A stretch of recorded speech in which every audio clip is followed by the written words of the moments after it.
കുട്ടികൾ ജനിക്കുമ്പോൾ ഞങ്ങളുടെ ഒരു ഇൻകം കൂടുന്നതായിട്ട് കണ്ടിട്ടുണ്ട്. പല സമയത്തും അപ്രതീക്ഷിതമായിട്ട് എന്തെങ്കിലും ഒരു ഇൻകം വരുമ്പോഴും ഞാൻ ആദ്യം നോക്കുന്നത് ഞാൻ പ്രഗ്നൻ്റ് ആണെന്ന് പറഞ്ഞ് ചിന്തിക്കാറ്. കാരണം ആ ഒരു സമയത്താണ് ഏറ്റവും കൂടുതൽ നമുക്ക് ഇൻകം വരുന്നത്. അപ്പോൾ എൻ്റെ അവസാനത്തെ കുട്ടി പ്രഗ്നൻ്റ് ആയപ്പോൾ അങ്ങനെ പ്രത്യേകിച്ചൊരു ഒന്നും കണ്ടില്ല. അപ്പോൾ ഞാൻ വിചാരിച്ചു, ദൈവം എനിക്കങ്ങനെ ഒരു ഇൻകം കൂടിയുള്ള കുറച്ചൊന്നും ടൈറ്റായ ഒരു സമയമായിരുന്നു. എനിക്ക് ജോലിയില്ല, ആൾക്ക് ജോലിയുണ്ട്. അപ്പോൾ കുറച്ച് മുന്നോട്ട് പോകാനായിട്ട് കുറച്ച് ഡിഫിക്കൽട്ടായിരുന്നു.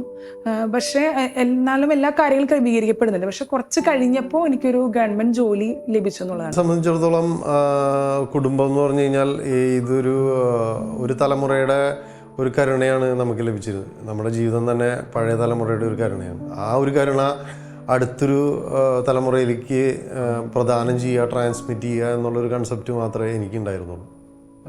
വലിയ കുടുംബം എന്ന് പറയുമ്പോൾ തന്നെ ദൈവാശ്രയത്വ ബോധമില്ലാതെ മുന്നോട്ട് പോകാൻ കഴിയില്ല. അതോടൊപ്പം തന്നെ കുടുംബത്തിൻ്റെ സപ്പോർട്ടും എല്ലാ കാര്യങ്ങളും പാരൻസിൻ്റെ സപ്പോർട്ടൊക്കെ ഉണ്ടാവും.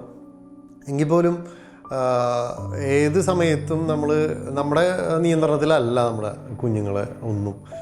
അത് ഭൗതികമായിട്ടുള്ള ആത്മീയമായിട്ടുള്ള സാഹചര്യങ്ങളും അങ്ങനെ തന്നെയാണ്. അപ്പോൾ ആയതുകൊണ്ട് എല്ലാം ദൈവത്തിനെ ആശ്രയിച്ച് മുന്നോട്ട് പോവുക എന്നുള്ളത് മാത്രമാണ് ഞങ്ങളുടെ മുന്നിൽ ഉള്ള ഒരു പോംവഴി.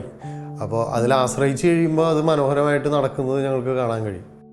എന്നെ സംബന്ധിച്ച് ഓരോ മക്കൾ വരുമ്പോഴും അവരെ നോക്കാനുള്ളൊരു കഴിവോ യോഗ്യതയൊന്നും എനിക്കില്ല.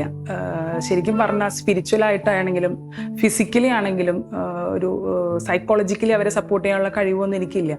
പക്ഷേ കഴിവില്ലാത്തത് കൊണ്ട് തന്നെ തമ്പുരാനെ മുറുകെ പിടിച്ചുകൊണ്ട് തന്നെയാണ് ഈ ഒരു ജീവിതം മുന്നോട്ട് പോകുന്നത്. ഞങ്ങൾ ഇപ്പോൾ അടുത്ത കുഞ്ഞ് അല്ലെങ്കിൽ അതിന് ശേഷമുള്ള കുഞ്ഞാകുമ്പോൾ ഞങ്ങൾ സമ്പത്തിനെ പറ്റിയോ അല്ലെങ്കിൽ ഈ പിള്ളേരെ എങ്ങനെ നോക്കാം എന്നുള്ളതിനെ പറ്റിയൊന്നും ഞങ്ങളുടെ മനസ്സിൽ വന്നിട്ടില്ല. അത് ഒരു പക്ഷേ എന്താ പറയുക, നമ്മുടെ ഉള്ളിലുള്ള ഒരു ദൈവാശ്രയബോധമായിരിക്കാം ഒരു പക്ഷേ അതിൻ്റെ കാരണം. എന്താണെങ്കിലും അങ്ങനെ ചിന്തിച്ചിട്ടില്ല എന്ന് പറയാനേ എനിക്ക് കഴിയുള്ളൂ. പിന്നെ ഇത് സ്വാഭാവികമായിട്ട് സംഭവിക്കുന്നൊരു കാര്യമായിട്ടാണ് നമുക്ക് തോന്നിയിരിക്കുന്നത്.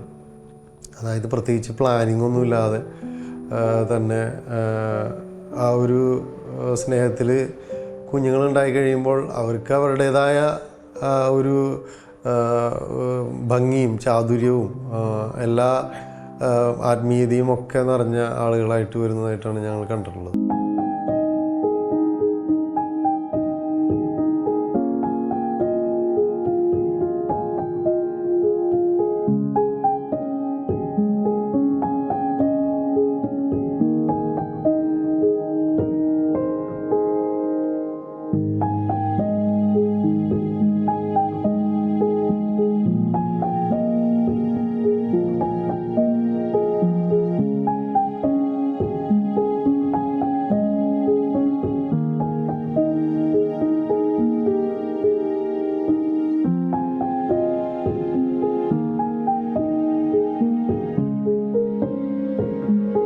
കുടുംബ പ്രാർത്ഥന ഇവിടെ മസ്റ്റായിട്ടും ചെയ്യാറുണ്ട്. അത് എത്ര ലേറ്റ് ആണെങ്കിലും. ചില ദിവസങ്ങളിലൊക്കെ 10:30 11 മണിക്കൊക്കെ കുടുംബ പ്രാർത്ഥന നടത്തിയ സമയങ്ങളുണ്ട്. അത് എനിക്ക് എൻ്റെ ഭവനത്തിൽ നിന്ന് കിട്ടിയിട്ടുള്ളൊരു ഫോർമേഷനാണ്. കാരണം അന്നത്തെ കാലത്ത് ലാൻഡ് ലൈൻ മാത്രമുള്ള സമയത്ത് ആരാണ് വിളിച്ചതെന്ന് പോലും അറിയാത്തൊരു കാലത്ത് കുടുംബ പ്രാർത്ഥനയുടെ സമയത്ത് ഫോൺ മാറ്റി വെച്ച് പ്രാർത്ഥിക്കുന്ന ഒരു കുടുംബമായിരുന്നു ഞങ്ങളുടേത്. അതുപോലെ തന്നെ മതബോധനം ഞാൻ PTA ആയിട്ട് ബന്ധപ്പെട്ട് കുറച്ച് പ്രവർത്തനങ്ങളൊക്കെ നടത്തിയിട്ടുണ്ട്. അതോടൊപ്പം തന്നെ 4 പേര് ഞങ്ങളുടെ ഇവിടുന്ന് കാറ്റീസം പഠിക്കുന്നുണ്ട്. കാറ്റീസം വളരെ ഇമ്പോർട്ടൻ്റ് ആണ്. കാരണം സ്കൂളിനേക്കാളും കൂടുതലായിട്ട് ഞാൻ പറയും കുറച്ചും കൂടി ടൈം സ്പെൻഡ് ചെയ്ത് പഠിക്കേണ്ട ഒരു സാധനമാണ് കാറ്റീസം. കാരണം അത്രയധികം പഠിക്കാനുണ്ട് ഈശോയെ പറ്റിയും ബൈബിളിനെ പറ്റിയും ദൈവത്തെ പറ്റിയൊക്കെ. അത് എഡ്യൂക്കേഷനായിട്ട് വേറെ എവിടെയും കൊടുക്കുന്നില്ല. അതൊരു മതബോധന സ്ഥലത്ത് മാത്രമേ കൊടുക്കുന്നുള്ളൂ. അപ്പോൾ മാക്സിമം ഇവരുടെ കാറ്റീസം ക്ലാസ് കട്ട് ചെയ്യാതെ നോക്കാറുണ്ട്. ഒരിക്കലും ഫംഗ്ഷൻസ് ഉണ്ടെങ്കിൽ തന്നെ കാറ്റീസം കഴിഞ്ഞിട്ടേ നമ്മൾ ഫംഗ്ഷൻസ് പ്ലാൻ ചെയ്യുള്ളൂ. എന്തെങ്കിലും യാത്രകളോ മീറ്റിങ്സുകളോ ഉള്ളപ്പോൾ പോലും അത് മാക്സിമം അത് കട്ട് ചെയ്യാതെ ശ്രമിക്കാറുണ്ട്. രാവിലെ ഞങ്ങൾക്ക് കുറച്ച് നേരത്തെയാണ് കാറ്റീസം ആരംഭിക്കുന്നത്, 7:45. ഞങ്ങൾ അവരെ അവിടെ കൊണ്ടുവന്നാക്കും. അതിനുശേഷം ഞങ്ങൾ ഒരുമിച്ച് ഇവിടെ വന്ന് ഇളയ കുഞ്ഞുമായിട്ട് ഞങ്ങൾ പോയി കുർബാന അറ്റൻഡ് ചെയ്തിട്ട് അവരുമായിട്ട് ഒരുമിച്ചാണ് പോരുക.